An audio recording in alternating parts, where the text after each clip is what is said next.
ہم سے جڑنے کے لیے یوٹیوب پر رضا طالب قرآن سبسکرائب کریں اور بیل آئیکن دبائیں تاکہ نئی ویڈیو کا نوٹیفیکیشن آپ کو ملتا رہے۔ جو حالات ہیں ابھی پوری دنیا جس کی طرف آج متوجہ ہے وہ ترکی اور سیریا وغیرہ کے ملک شام کے زلزلے بہت بڑی تباہیاں لا چکے ہیں۔ وہ زلزلے جو اعداد و شمار پیش کیے جاتے ہیں گورنمنٹ کی طرف سے وہ ایک محدود انداز میں ہوتا ہے، اور نہ جانے اس ملبے کے اندر ابھی کتنی لاشیں دبی ہوں گی، کتنے لوگ زخمی ہو کر اپنی زندگیوں سے ہاتھ دھو چکے ہوں گے۔ کوئی سوچتا بھی نہیں، کسی کو معلوم بھی نہیں ہوتا کہ کب زمین پھٹ جاتی ہے اور کب بڑی بڑی عمارتیں زمین میں نیچے آ جاتی ہیں۔ یہ کیوں آتے ہیں زلزلے؟ اسی پر میں تھوڑی سی بات آپ کے سامنے رکھتا ہوں۔ وہی آیت میں نے آپ کے سامنے پڑھی 21ویں پارے کی۔ اللہ فرماتا ہے زمین میں فساد ظاہر ہو جائے گا۔ کب؟ بما کسبت ایدی الناس، لوگوں کے ہاتھوں کی کمائی کی وجہ سے۔ اور کیوں زلزلے دیتا ہے رب تعالیٰ؟ لیذیقہم بعض الذی عملوا، اللہ فرماتا تاکہ وہ جو کچھ کر چکے ان کو کچھ چکھا دوں۔ اللہ تعالیٰ فرماتا ہے لیذیقہم، تاکہ ان کو چکھایا جائے جو کچھ بھی وہ کر رہے تھے۔ محدثین بھی اسی بات پر اتفاق کرتے ہیں۔ میرے آقا صلی اللہ تعالیٰ علیہ وسلم نے بھی ارشاد فرمایا زمین میں زلزلوں کا آنا، طوفان کا آنا، سیلاب کا آنا، یہ اللہ کے عذاب کی نشانیاں ہیں۔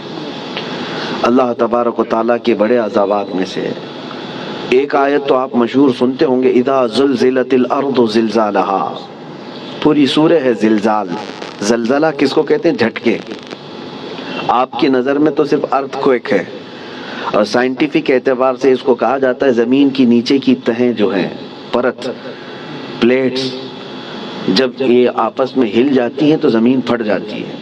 اندر لاوا ہوتا ہے زمین کے اندر، وہ ابل رہا ہوتا ہے، اور یہ پلیٹ جو ہے ڈس بیلنس ہوتی ہیں تو زمین کے اندر دراڑ آ جاتی ہے۔ سائنٹیفک اعتبار سے ان کی تحقیقات ہیں۔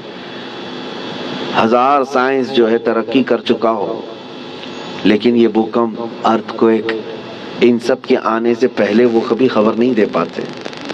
ہو جانے کے بعد وہ بتاتے ہیں کہ کتنے مقدار کا زلزلہ تھا، کتنا تیز جھٹکا تھا، اس کو ناپ کر کے تو بتا دیا جاتا ہے، لیکن جو ہلاکتیں ہیں اس کو بچا نہیں پاتے، نہ ہی سونامی کو نہ ہی زلزلوں کو۔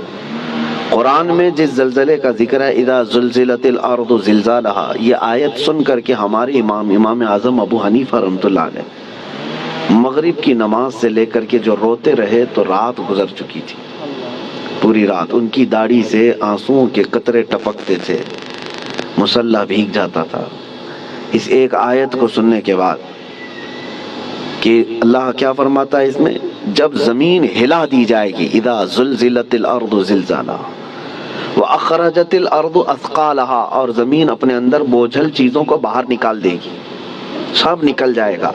لیکن اس آیت میں جو زلزلے کا ذکر ہے وہ سب سے لاسٹ، فائنل اور بڑا زلزلہ ہے جو قیامت کے قریب ہوگا۔ اس وقت پوری دنیا کی زمین ہلا دی جائے گی، وہ ایک علاقے کی نہیں ہے، ایک ملک کی یا ایک خطے کی نہیں۔ اس سے پہلے مفسرین فرماتے ہیں کہ قیامت آنے سے پہلے بہت زلزلے آئیں گے۔ اب حدیث رسول میں آپ کو سناتا ہوں، امام بخاری رضی اللہ تعالیٰ عنہ نے اس حدیث کو اپنی بخاری شریف میں نقل فرمایا۔ اللہ کے حبیب صلی اللہ تعالیٰ علیہ وسلم نے ارشاد فرمایا جب امانتیں ضائع ہونے لگ جائیں، زنا عام ہو جائے اور گانے بازی کی کثرت ہونے لگ جائے، حضور پاک صلی اللہ علیہ وسلم فرماتے ہیں زمین میں زلزلوں کی کثرت ہوگی، ہر جگہ زلزلے آنے شروع ہو جائیں گے اور قیامت قریب ہوگی، ایک زمانہ دوسرے زمانے سے نہایت قریب ہو جائے گا۔ اور حدیث پاک بخاری شریف کی حدیث ہے، میرے آقا فرماتے ہیں مال کی فراوانی اتنی ہوگی، مال اتنا ہوگا جیسے لگتا ہوگا کہ ہر جگہ سے ابل رہا ہے مال، ہر ایک کے پاس مال آئے گا، مال آئے گا، غریب کوئی نہیں رہتے۔ آج کے حالات میں بھی دیکھیں آپ، غربت و افلاس بہت کم ہو چکی ہے۔ آج کے زمانے کا غریب وہ ہے جو پچھلے زمانے کا امیر تھا۔ آج کا جو غریب ہے اس کو غریب کس کو کہتے ہیں؟ بھائی اس کے پاس کار نہیں ہے، اس کے پاس بائک نہیں ہے، غریب ہے، اس کو آج غریب سمجھا جاتا ہے۔ کھاتا پیتا ہے، پہنتا ہے، گھر بھی ہے، سب ہے۔ غربت اس طرح کی نہیں رہے گی، مال کی فراوانی ہوگی، یہاں تک کہ حضور پاک صلی اللہ علیہ وسلم فرماتے ہیں دریائے فرات سے سونے کا پہاڑ ظاہر ہوگا، اگر تم زندہ رہے تو اس میں سے ایک پائی بھی لینے کی کوشش مت کرنا، حضور نے فرمایا، اس لیے کہ اس کے حصول کے لیے لوگ ایسے لڑیں گے کہ 100 لوگ اگر اس مال کو، سونے کو لینے جائیں گے، 99 قتل ہو جائیں گے، ایک بچے گا، مر جائیں گے سب۔ اور اسی حدیث پاک میں جو میں نے کہا زلزلے والی، اسی میں اللہ کے حبیب صلی اللہ علیہ وسلم نے فرمایا حرج بڑھ جائے گا، حرج بڑھ جائے گا۔ تو صحابہ نے پوچھا کہ حرج کیا ہے میرے آقا؟ حضور پاک صلی اللہ علیہ وسلم فرماتے ہیں ایک دوسرے کا قتل کثرت سے ہوگا۔ تو اس زمانے میں ہم آ چکے میرے عزیزو، زمینیں جب ہلا دی جاتی ہیں پڑوس کی، خوف سے ہمارا دل ہل جانا چاہیے۔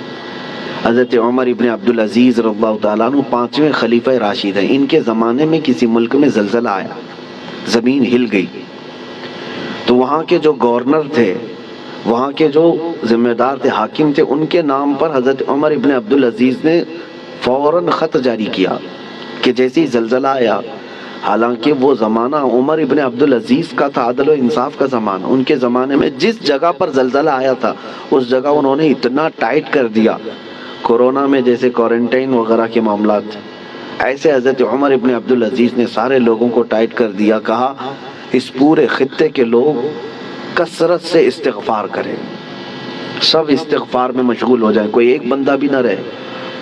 اور پھر وہاں کے حاکموں کو اور وہاں کے جو گورنر تھے ان کو خط لکھا کہ جتنا تمہارے پاس ہے سب کا سب صدقہ کر دو، خیرات کر دو، الصدقۃ تطفئ البلایا، میرے آقا صلی اللہ علیہ وسلم نے فرمایا صدقہ بلاؤں کو ٹال لیتا ہے، تمہارے پاس جو ہے وہ صدقہ کر دو، اس لیے کہ اللہ کا غضب تمہارے ہاں آیا ہے، اللہ کا عذاب تمہارے شہر میں آیا ہے، زلزلہ آیا ہے۔ تو سارے لوگوں پر آپ نے لازم کر دیا تھا کہ استغفار میں مشغول ہو جائیں اور صدقہ و خیرات کثرت سے کرنے لگ جائیں۔